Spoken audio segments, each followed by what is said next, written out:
गुरुदेव, आपसे जानेंगे महाकुंभ का जो स्वरूप है वो बदलता नजर आ रहा है। महाकुंभ से तात्पर्य क्या है, ये बताएं आप। देखिए, महा का मतलब है कि महानता दिखाने के लिए। महाशब्द आजकल लगा देते हैं, मेगा इवेंट।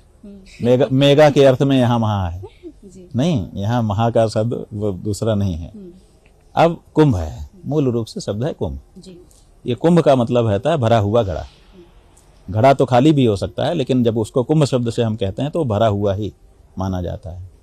हमारे यहाँ जो पवित्र कलश होता है, कुंभ जिसको कहते हैं, वो कुंभ शब्द से तभी कहा जाता है जब उसके अंदर जल भी भरा हुआ हो, रीता हुआ ना हो।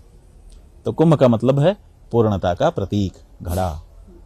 तो जैसे ये घड़ा पानी का भर दिया जाए तो कुंभ हो जाता है, ऐसे ही ये भी घड़ा है। इसको भी घट कहा गया है हमारे संस्कृत भाषा में, और विशेष करके अध्यात्म से जुड़ी भाषा में ये भी घट है, घड़ा है। अब इसको हम भर रहे हैं, लेकिन ये भरता ही नहीं है। ये चाहिए, कमी है, फिर वो आ जाता है, फिर कहते हैं ये चाहिए, कमी है, फिर कहिए ये कहिए, कुछ न कुछ कमी बनी ही रहती है जिंदगी भर। जितना पाते जाओ उतनी कमी बनी रहती है। तो ये लगता है कि भाई ये कमी मेरी कभी पूरी होगी, कभी मैं भी भरूंगा, लबालब का एहसास मैं भी पा सकूंगा कि नहीं सकूंगा। तो कहते हैं कि ये लबालब पाने की जो व्यवस्था है ये भौतिकता से नहीं आ सकती। आध्यात्मिकता को अगर तुम अपने जीवन में उतार लो तो तुमको भरेपन का महसूस होगा। कैसे एक कांच के गिलास में आधा पानी भर के टेबल पर रख दिया मास्टर ने। बच्चों से पूछा, बच्चों बताओ ये खाली है कि भरा है? जी। तो बच्चों में दो ग्रुप हो गए। एक कहता था खाली है, एक कहता था भरा है। कहता था खाली है तो कहते थे कैसे? कहते थे देखिए यहाँ तक भरा है, इसके बाद का खाली है। और उसको पूछते थे भरा है कैसे? कहा देखिए यहाँ तक भले खाली है लेकिन इतना तो भरा है। तो दोनों अपने अपने पक्ष में प्रमाण भी देते थे और ये कहते थे। लेकिन तभी एक महात्मा जी आ गए, वहाँ मुस्कुराते हुए वहाँ से जाने लगे। तो जो बच्चे बैठे थे उन्होंने भी और अध्यापक ने भी मार्क कर लिया कि साहब ये मुस्कुरा रहे हैं। उन्होंने कहा आप क्यों मुस्कुरा रहे हैं, कुछ और बात है क्या? कहा हाँ और बात है, तुम लोग नहीं समझ पा रहे। बोले क्यों, आप बता दीजिए। कहा ये तो लबालब भरा है। कहे ऐसा कैसे हो सकता है? दो पक्ष थे, दोनों तो खंडित हो गए। उन्होंने कहा लबालब भरा है। बोले कैसे, सिद्ध करिए। कहा देखो इतना तो पानी से भरा है और इतना वायु और आकाश से भरा है, पूरा लबालब भरा है, खाली कहाँ है इसमें? और पूरा भर दिया बगल के जग से, कहा पूरा पानी से भरा है। अब पूरा खाली कर दिया, ऐसे ही रख दिया, कहा पूरा आकाश से भरा है। खाली कभी होता ही नहीं है, किसी भी दशा में पूर्णता ही बनी रहती। पूर्णमदः पूर्णमिदं पूर्णात् पूर्णमुदच्यते पूर्णस्य पूर्णमादाय पूर्णमेवावशिष्यते। ऐसे करो चाहे ऐसे करो चाहे ऐसे करो, पूर्ण ही रहने वाला है। तो ये जो पूर्णता का अनुभव है ये अध्यात्म से आता है। इसीलिए जब समाज में लोग अपूर्णता का अनुभव करते हैं, खालीपन का, रिक्तता का, कमी का, न्यूनता का अनुभव करते हैं, तो कुंभ जैसे पर्व में आते हैं और यहाँ जो उनको उपलब्ध होता है उससे उनको पूर्णता का अनुभव होता है और उनका जीवन सफल होता है। गुरुदेव, ये कहा जाए कि आज के दौर में हर व्यक्ति 99 के फेरे में पड़ा हुआ है।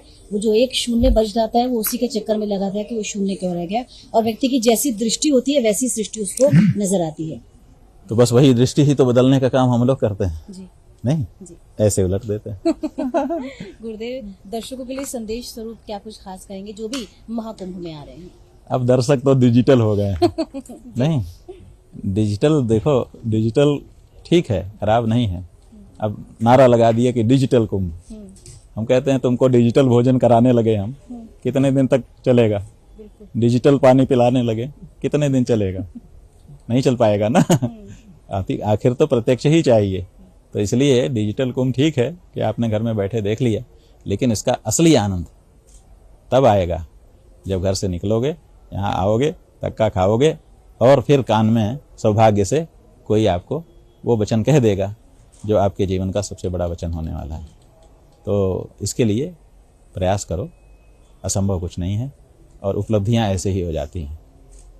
यहाँ अमृत का कुंभ छलक रहा है, जो आ जाएगा कहीं ना कहीं से किसी न किसी रूप में उसको कुछ ना कुछ मिलना ही है। इसलिए विचार मत करो, आओ। एक बात और जानना चाहूंगी, आनंद किस प्रकार लिया जाए गुरुदेव? बात यह है कि आनंद वही आनंद है जो कभी खत्म ना हो। खाने का आनंद खाते खाते ही खत्म हो जाता है।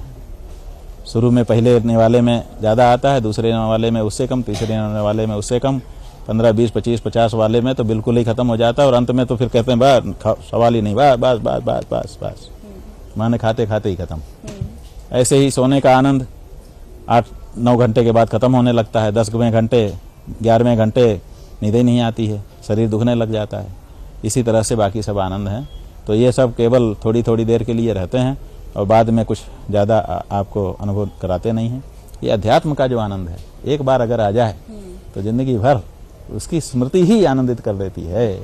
इसलिए आनंद लेना चाहते हो तो अध्यात्म वाले आनंद को लो जो कभी खत्म ना हो। हाँ। बहुत सुंदर गुरुजी, बहुत अच्छी जानकारी आज इस कार्यक्रम के जरिए आपने हमारे तमाम दर्शकों को दी है।